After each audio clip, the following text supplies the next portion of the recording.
Malam itu, langit di atas desa Sumberjadi tampak muram. Awan hitam menggantung rendah, menutupi cahaya bulan yang seharusnya menerangi desa kecil itu. Tak ada bintang, tak ada suara jangkrik seperti biasanya. Yang terdengar hanyalah gemuruh petir di kejauhan, dan desir angin yang menampar genting dan daun-daun pisang di belakang rumah warga. Ranting pohon tua saling bergesekan, menciptakan suara seperti erangan yang menyayat hati. Salah satu warga desa, Pak Sarto, yang malam itu pulang dari surau, berhenti di tengah jalan setapak. Ia memegang pelita di tangan kirinya, sementara tangan kanannya gemetar. "Ndoro Gusti, kenapa hawane kok aneh banget ya malam ini?" gumamnya lirih sambil menengok ke belakang. Dari kejauhan, ia mendengar seperti suara perempuan, tertawa, pelan, lirih, tapi cukup jelas untuk membuat jantungnya berdegup 2 kali lebih cepat. "Siapa itu?" teriaknya dengan nada waspada, mencoba menenangkan dirinya sendiri. Tak ada jawaban, yang ada justru bau bunga Kamboja menyeruak entah dari mana. Suara tawa itu semakin dekat, disusul dengan suara langkah kaki kecil, seperti anak-anak yang berlari di atas tanah basah. Namun saat Pak Sarto menoleh, tak ada siapa-siapa. Pelitanya berkedip, lalu padam. "Ya Allah, jaga aku." Pak Sarto buru-buru berlari pulang. Sementara di belakangnya, terdengar suara berat seorang perempuan yang berbisik, "Anak-anak itu milikku sekarang." Esok paginya, desa Sumberjadi gempar. Dari pengeras suara musola, terdengar suara Pak Lurah dengan nada panik. "Mohon perhatian warga, telah hilang seorang anak perempuan bernama Rani, usia 7 tahun. Terakhir terlihat mengenakan daster merah muda dengan gambar kelinci." Tangis ibunya, Bu Sari, pecah di depan rumahnya. Matanya sembab, tangannya gemetar sambil menggenggam baju kecil milik Rani yang tertinggal di dalam kamar. "Tolong carikan anak saya, Pak. Dia nggak mungkin keluar rumah sendirian. Pintu masih terkunci, jendelanya tertutup rapat." Warga segera berkumpul. Lelaki dewasa membawa senter, kayu, dan bambu tajam. Mereka menyisir setiap sudut desa, kebun pisang, sungai kecil di tepi sawah, hingga hutan bambu di belakang pemakaman tua. Namun hasilnya nihil. Tak ada jejak kaki, tak ada benda yang tertinggal. Hanya ada satu hal. Di bawah pohon beringin tua, mereka menemukan sebuah boneka kecil, dengan rambut kusut dan mata yang hampir copot. Ini bonekanya Rani," bisik salah satu anak kecil yang ikut mencari. Semua terdiam. Angin tiba-tiba berhenti bertiup. Daun-daun tak lagi bergoyang. Dari arah utara desa, terdengar suara gamelan samar. Padahal, tak ada yang sedang menggelar hajatan. Wajah-wajah warga berubah pucat. Seorang ibu tua bergumam dengan suara lirih, "Wewe Gombel, sudah kembali." Hari mulai gelap, namun warga masih terus mencari. Mereka tak mau menyerah. Di pos ronda, suasana tegang. Pak Lurah duduk di kursi kayu, menunduk. Wajahnya penuh rasa bersalah. "Ini sudah anak keempat, Pak," ujar Pak Sumar, seorang guru SD yang ikut membantu pencarian. "Pertama Bayu, lalu Dina, disusul Galih, dan sekarang Rani. Apa kita harus nunggu korban selanjutnya baru bertindak?"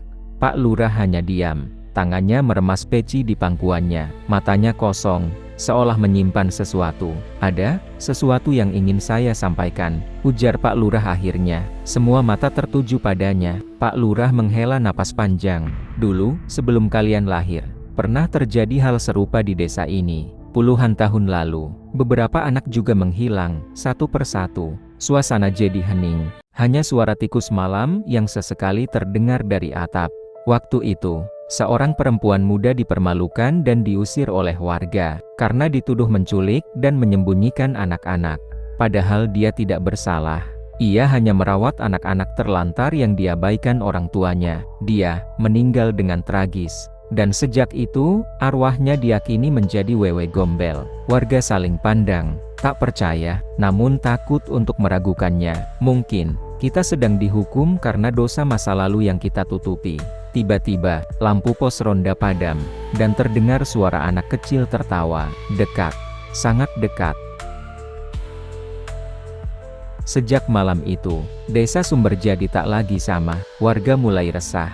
Bukan hanya karena hilangnya anak-anak, tapi karena sesuatu yang lebih mengerikan mulai terjadi di rumah-rumah mereka. Bu Rini, ibu muda yang tinggal di dekat pemakaman, mengaku melihat bayangan besar di atap rumahnya. Saya pikir maling, Mas. Tapi pas saya lihat ke jendela, yang berdiri di genteng itu bukan manusia. Tubuhnya tinggi besar, rambutnya panjang dan menjuntai hingga menyentuh lutut. Dan, ia membawa boneka yang mirip milik anak Burini. Suaminya, Pak Doni, berusaha menyisir atap, namun tak menemukan apapun, kecuali bau anyir, dan jejak kaki kecil, yang mengarah ke kamar anak mereka. Sementara di rumah lain, Pak Slamet terbangun karena suara tangis dari dalam lemari. Saat dibuka, tak ada siapa-siapa, tapi tangis itu masih terdengar, seperti datang dari balik dinding. "Sudah, Slamet. Jangan-jangan ini gangguan wewe gombel juga," kata istrinya sambil memeluk tubuhnya yang gemetar. Hari demi hari, ketakutan makin merajalela. Warga tak berani keluar rumah setelah maghrib. Anak-anak dilarang main di luar, bahkan di siang hari. Di masjid, pengajian makin sering dilakukan, namun suara-suara aneh tetap terdengar. Tawa, tangis, bisikan, dan langkah kaki kecil di tengah malam. Seseorang mulai menyadari satu pola: semua anak yang hilang pernah ditinggal sendirian oleh orang tuanya, meski hanya sebentar. Malam itu, langit tampak gelap sempurna, tak ada bintang, tak ada bulan. Angin berhembus kencang, disertai suara daun yang bergesekan, menambah dinginnya suasana desa Sumberjati. Pak Karno, petani tua yang dikenal pemberani, memutuskan untuk menyelidiki sendiri suara-suara aneh yang sering terdengar dari arah kebun belakang rumahnya. "Kalau terus kita diam, anak-anak kita bisa satu persatu hilang," ucapnya sambil menggenggam lampu Petromax dan sebilah sabit. Dengan langkah berat, ia menyusuri kebun pisang di malam hari. Suara serangga tak terdengar. Yang ada hanya tangis lirih seorang anak kecil, jelas, di antara batang-batang pisang yang menjulang. "Rani, itu kamu, Lei?" tanya Pak Karno dengan suara serak. Tangis itu tak menjawab, namun tetap terdengar, seperti memanggil, seperti memohon. Ia semakin dalam masuk ke kebun, lampunya mulai berkedip, dan di tengah kegelapan, Pak Karno melihatnya, sosok wanita besar, dengan rambut menjuntai dan dada menggantung panjang, memeluk tubuh kecil seorang anak yang sedang menangis. Matanya menatap tajam ke arah Pak Karno, bibirnya tersenyum miring, tapi sorot matanya penuh kemarahan. "Anak itu adalah Rani. Kembalikan dia," teriak Pak Karno. Namun wewe gombel hanya tertawa, tawa panjang, nyaring, dan penuh dendam. Lalu dalam sekejap, mereka menghilang di telan kabut pekat. Pak Karno terduduk lemas, tubuhnya gemetar. Lampu Petromaxnya jatuh dan pecah di tanah. Malam itu, ia pulang dengan mata yang kosong, dan suara yang nyaris hilang. "Aku lihat dia bawa Rani. Tapi, anak itu malah minta tolong," sambil bilang, "Jangan pulangkan aku ke ibu." Pagi harinya, berita tentang Pak Karno yang melihat langsung wewe gombel menyebar cepat.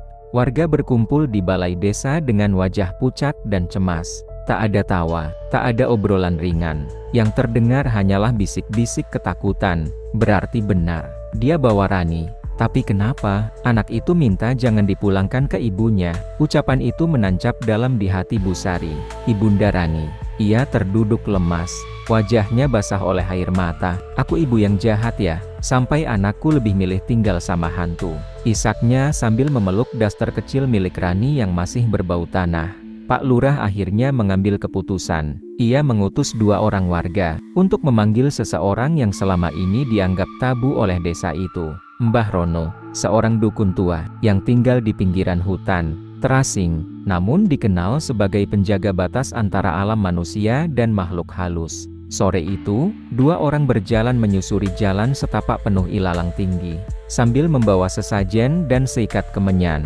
Saat mereka sampai di gubuk Mbah Rono, orang tua itu sudah berdiri di depan pintunya, seolah tahu mereka akan datang. "Akhirnya kalian sadar bahwa yang kalian anggap mitos, kini datang menagih balas dendam." Mbah Rono tak banyak bicara, ia hanya meminta waktu semalam. "Besok malam, kita akan panggil dia, kita tanya, apa yang sebenarnya dia inginkan."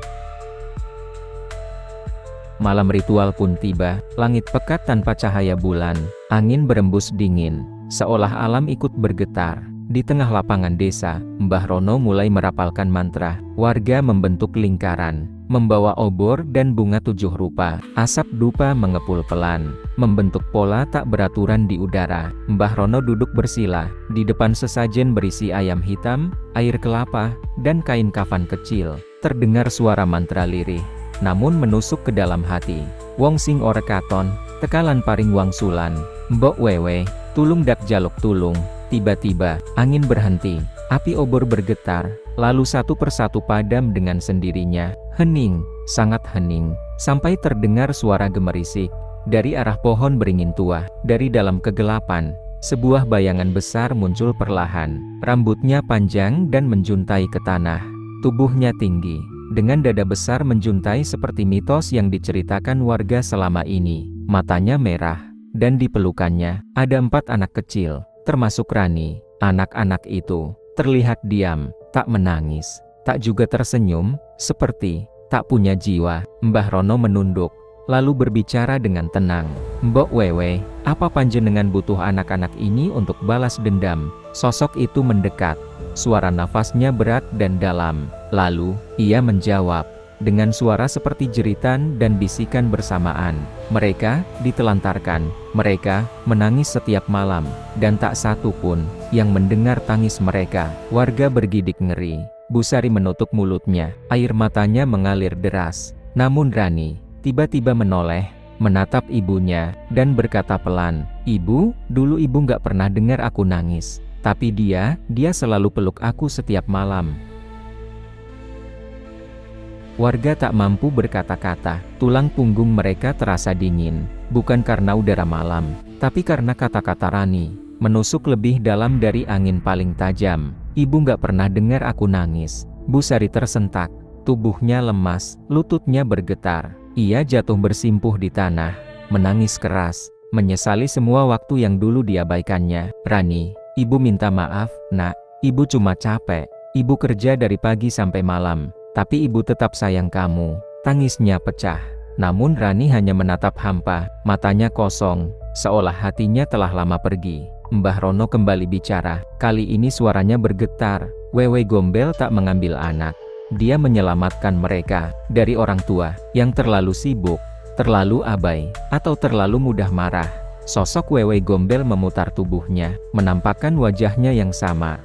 Tua, muram, penuh luka masa lalu. Matanya seperti menyimpan ribuan tangisan anak-anak yang tak pernah didengarkan. Lalu satu persatu anak di pelukannya berbicara, "Aku dikurung di kamar gelap tiap nangis. Ayahku pulang marah terus, aku takut. Ibuku lebih sayang handphonenya daripada aku." Tangis warga pecah. Semua menunduk.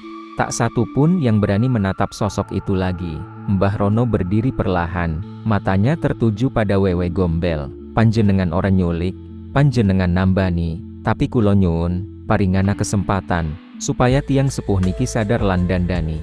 Wewe Gombel hanya menatap, lalu perlahan menghilang, membawa kabut bersamanya. Anak-anak ikut memudar, tapi satu suara terakhir terdengar di antara keheningan, "Kami akan kembali, jika kalian kembali lupa." Setelah ritual malam itu, desa Sumberjadi menjadi sangat sunyi. Tak ada suara motor, tak ada tawa anak-anak, hanya angin, dan rasa bersalah yang menggantung di udara. Warga tak bisa tidur, semua merenung, tentang apa yang mereka abaikan, tentang luka yang mereka torehkan, tanpa sadar, kepada darah daging mereka sendiri. Di rumah Pak Lurah, Mbah Rono dipersilakan bermalam, namun sebelum beranjak tidur, ia memanggil Pak Lurah ke sudut ruangan.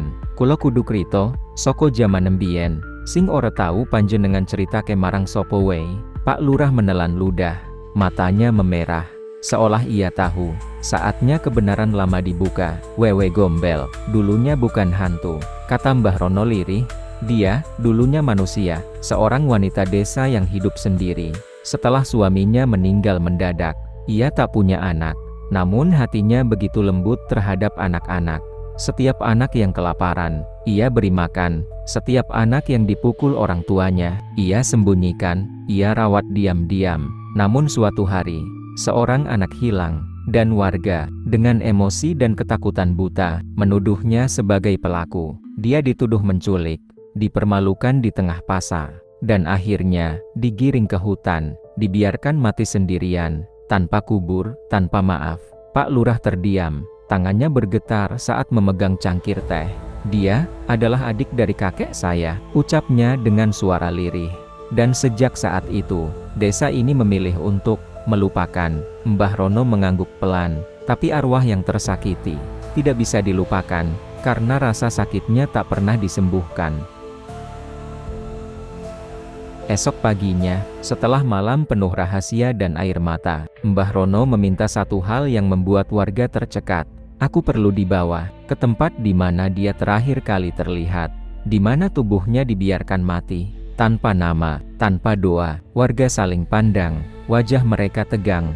Tempat itu adalah Lembah Bisu, daerah terlarang di pinggir hutan, di mana suara bahkan tak bisa terdengar jelas. Dikatakan, tanahnya menolak suara manusia, karena di sanalah jeritan terakhir Wewe Gombel tak pernah didengar. Dengan membawa bunga melati, dupa, dan air suci, rombongan warga dipimpin Mbah Rono dan Pak Lurah berjalan menyusuri jalur sempit yang tertutup ilalang dan lumut.